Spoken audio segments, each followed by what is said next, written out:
Kakiers, isang pari po ang binarel habang nagdiriwang ng banal na misa. Ngunit ayon po sa kilalang salaysay, may isang bagay po na pumigil sa bala, ang kanyang brown scopular. Isipin niyo po ito. Tahimik pong simbahan, nagsisimula ng pinakabanal na bahagi ng banal na misa. Nakatayo ang pari sa altar, nananalangin ang buong kongregasyon. Walang sinuman ang naghihinala na makalipas lamang ng ilang sandali, may isang lalaki ang lalapit. Maglalabas ng barel at papuputukan ang pari habang siya ay nag-aalay ng banal na sakripisyo. At dito na po nagulat ang lahat. May mga nagsigawan, may mga napaluhod sa takot, ngunit ang higit po na ikinagagulat ng lahat, hindi bumagsak ang pari. Sa halip po, ipinagpatuloy niya ang banal na misa na tila walang nangyari.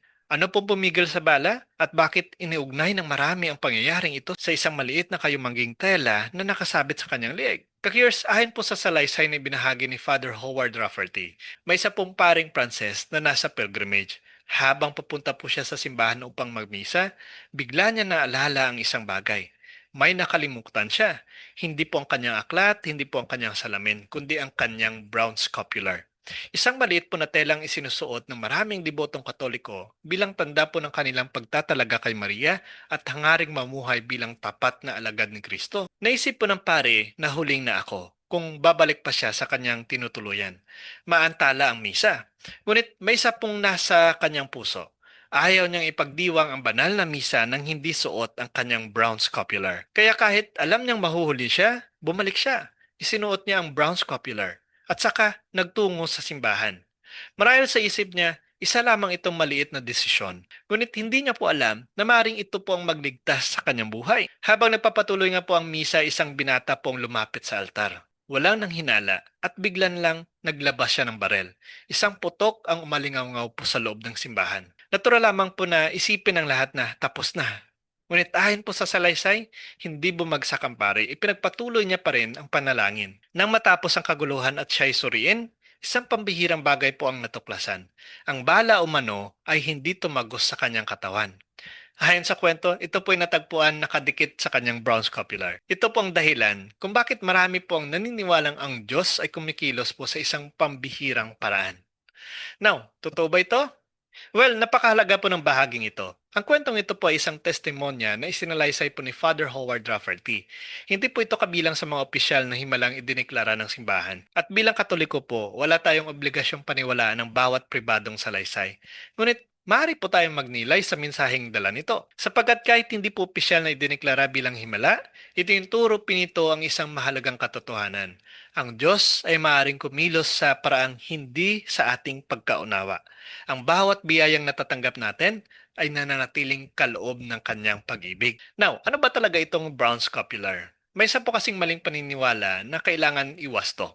May ilan po na nag-aakalang ang brown scopular ay isang anting-anting na kapag isinusuot mo ito, hindi ka na mapapahamak. Hindi po ito ang itinuturo ng simbahan. Ang brown scopular po ay isang sacramental. Ano pong sacramental? Well, ang mga sacramental po tulad ng banal na tubig, medalya, krus, at scopular ay mga banal po na tanda na naghahanda sa atin upang tanggapin ang biyaya ng Diyos at nagpapaalala po sa atin na mamuhay ng banal.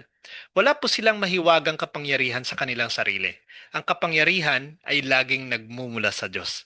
At pagsuot po ng brown scopular, ay tanda po ng ating pagtatalaga sa mahal na Birheng Maria at ng ating hangaring tularan ang kanyang pananampalataya at pagsunod kay Kristo. Kaya ka-curious, marahil hindi po ang bala ang sentro ng kwentong ito. Hindi rin po ang scopular. Ang sentro po ay ang pananampalataya.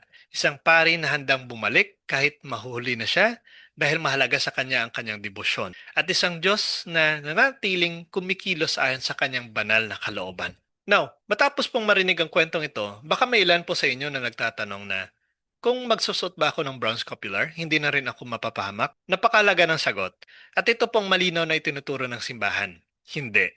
Ang brown scopular po ay hindi garantiya na hindi ka magkakasakit. Hindi po ito nangangako na hindi ka na maaksidente. Hindi po ito nagsasabing ligtas ka na sa lahat ng panganib.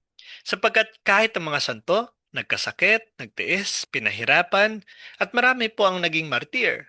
Kung ang brown scopular po ang isang magic shield, hindi na sana namatay ang napakaraming banal na nag-ahalay ng kanilang buhay para kay Kristo. Kaya mali po ang isipin na sapat na ang isuot ito upang maging ligtas. Now, ano ba ang tunay na pangako ng brown scopular? Ang brown scapular po ay isang panlabas na tanda ng isang panloob na pangako. Kapag isinusot po ito ng isang Katoliko ng may pananampalataya, ipinapahayag niya na nais kong mamuhay bilang tunay na alagad ni Jesus kasama ang mahal na Birheng Maria. Hindi po ito kontrata ng himala. Ito po ay paanyaya sa kabanalan. Sa katunayan po, ang mga nagsusot po ng brown scapular ay nahihikayat na manalangin araw-araw, mamuhay ng malinis at may kabanalan, dumalo sa banal na misa kung maaari, lumapit sa kumpisal, magtiwala kay Kristo sa bawat araw. Iyan po ang tunay na diwa ng devosyong ito. Kaya maraming tao po ang naghahanap ng proteksyon. May nagsusot ng iba't ibang bagay, may naghahanap ng mga lucky charm, ngunit bilang mga Kristiyano po, alam natin na ang tunay na kanlungan ay ang Diyos. Sabi nga po in Psalms 91 verse 2, ang Panginoon ang aking kanlungan at aking tanggulan, ang aking Diyos na siyang pinagtitiwalaan ko. Pansinin niyo po ito.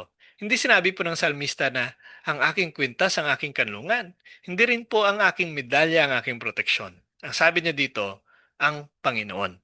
At ito rin po ang layunin ng brown scapular. Hindi po ito upang palitan ng Diyos, kundi upang ipaalala sa atin na sa Diyos lamang tayo tunay na magtitiwala. Kaya bakit mahalaga po si Maria sa devosyong ito?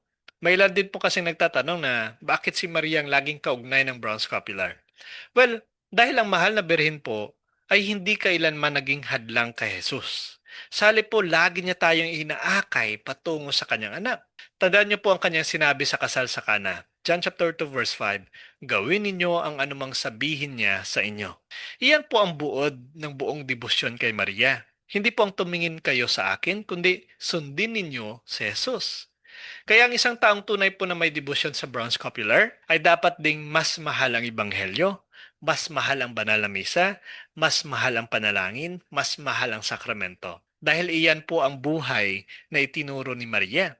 Now, meron din pong napakagandang tanong. May ilan po kasi na nag-aalala na paano kung nakalimutan ko? Paano kung nasira kong brown scapular? Paano kung hindi ako nakasuot ng mamatay ako? Kakirs, huwag po tayong mabuhay sa takot. Hindi po sinusukat ng Diyos ang ating pananampalataya batay sa isang piraso lang ng tela. Sinusukat niya ang ating puso. Ang brown scapular po ay isang magandang debosyon lamang. Ngunit ang kaligtasan ay biyaya ng Diyos na tinatanggap sa pamagitan po ng pananampalataya, pakikipagtulungan sa kanyang biyaya, at pamumuhay bilang tapat na alagad ng Kristo. Kaya huwag po nating gawing pamahiin ang isang banal na debosyon. Sa halip po hayaan natin itong maging paalala ng ating araw-araw na yes sa Diyos. Kakiers, kapag binabalikan po natin ang kwentong ito, maaaring isipin po ng marami na ang bida ay ang bala o ang brown scapular. Ngunit hindi po. Ang tunay na bida po ay ang Diyos. Siya po ang nagbibigay ng bawat biyaya. Siya po ang nag-iingat ayon po sa kanyang banal na kalooban. At kahit po sa mga pagkakataong hindi niya inaalis ang pagdurusa, hindi niya tayo iniwan.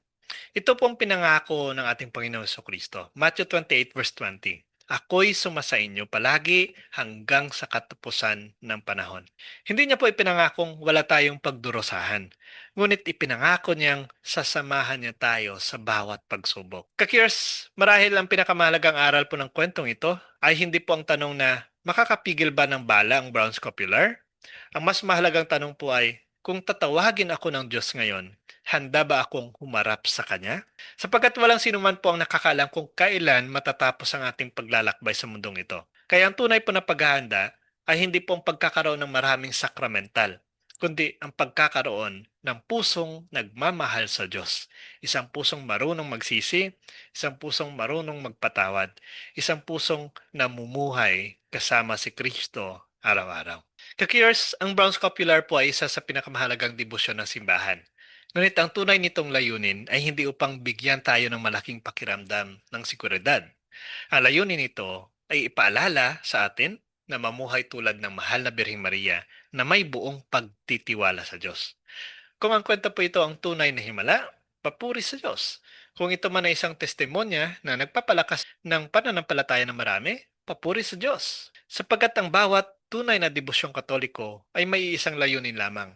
Hindi po ang itaas ang isang bagay, kundi ang itaas ang ating Panginoong Kristo. Kaya samahan niyo po ako sa panalangin ito. Sa ngalan ng Ama, ng Anak at ng Espiritu Santo. Amen.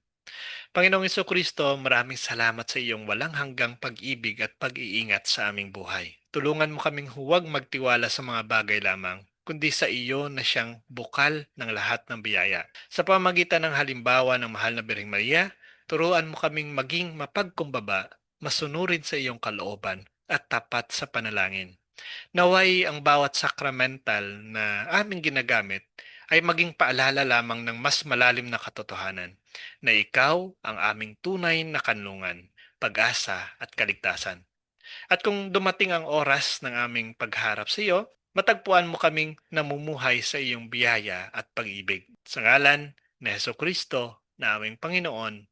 Amen. Ka-Curious, kung nakatulong po sa iyo ang pagdinilay na ito, i-share niyo po ang video na ito upang mas marami pang makaalam ng tunay na kahulugan ng Brown Scopular ayon sa simbahan. Kaya please like and share. At kung nais niyo pong suportahan ang ating ginagawang Catholic content, maaari po kayong maging subscriber sa ating page at sa ating YouTube channel. Ang link po ay nasa description. At tandaan po natin, ang pinakamalaking proteksyon ng isang Kristiyano ay hindi isang piraso ng tela, kundi pusong araw-araw na nananatili sa biyaya ng Diyos at sumusunod kay Heso Kristo. God bless po sa ating lahat, sa ngalan ng Ama, ng Anak at ng Espiritu Santo. Amen.